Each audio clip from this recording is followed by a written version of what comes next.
हाँ शामिल कंदासीं असांजे नई टही जे नौजवान शाइर बरोड़ शाइर मुजीब सिंधी कोराई कराची खां पंहिंजी शाइरी ॾियारी मोकिली आहे। उनखे असां प्रोग्राम जो हिस्सो बणायूं था।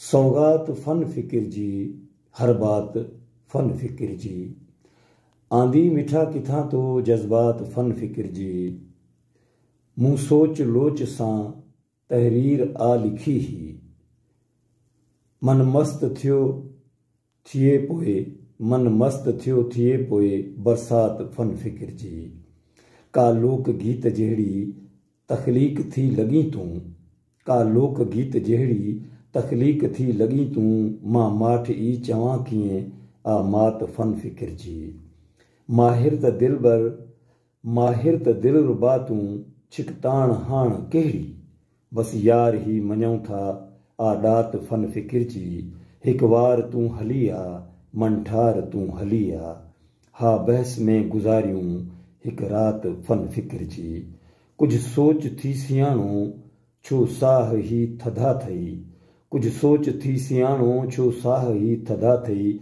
गरमाए दिल त लाहियूं सकरात फन फ़िक्र जी।